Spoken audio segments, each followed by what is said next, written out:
soulful spirit in this place.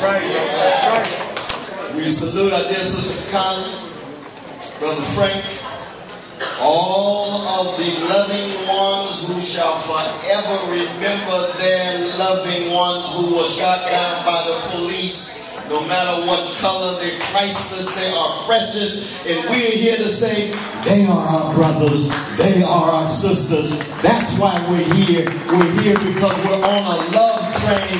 It's a justice train. That's what it is. Is that right, Brother Jazz Hayden?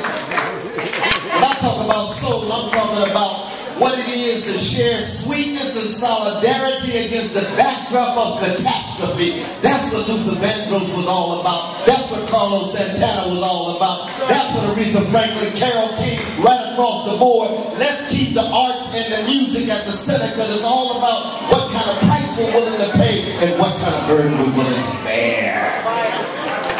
Oh yeah. And let us be clear about this, that the criminal justice system in New York City is too often itself criminal. That's what we're here for. It's racist policing and arbitrary rule of law. You can't have a democratic experiment if you got racist police and arbitrary rule of law.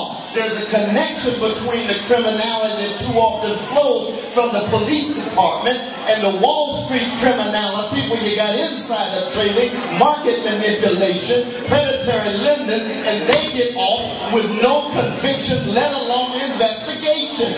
Let us make a connection between these forms of criminality taking place. And then you got imperial criminality. You got drones being dropped on innocent people in Pakistan and Yemen and Somalia. Anytime an innocent person is killed by a person, a nation state, or a group, that's a form of criminality. We want ethical integrity and moral consistency in what we're talking about, no matter what color, no matter what gender, no matter what sexual orientation. But it's no accident that it tends to happen more on the chocolate side of town. Oh yeah. As my dear brother Carl Dix, because no one that I know in New York City has been more committed to keeping track of this police brutality. Brother Carl Dix, give that brother a hand in his absence. He wish he could be here.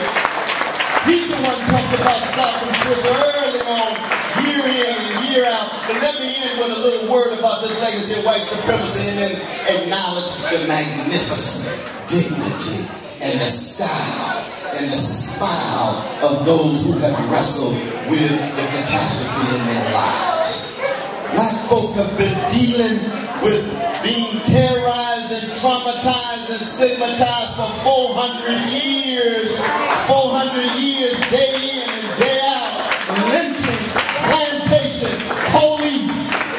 But the response to it, and this is a message not just for New York City, not just for the nation, it's a message for the whole world. What Emmett Till's mother had to say when she stepped to the lectern when her baby was there in the coffin, killed by cowardly white supremacists and cowardly American terrorists in gut bucket Jim Crow, Mississippi. What did she say? She stepped to that lectern and said, I don't have a minute to hate. I will pursue justice for the rest of my life, because she knew that justice is what love looks like in public. And any justice, as only justice do, degenerates into something less than justice. You need love, you need compassion, you need courage, and we need each other. Thank God for the families here. We love y'all, and we're willing to throw down for you in the long run.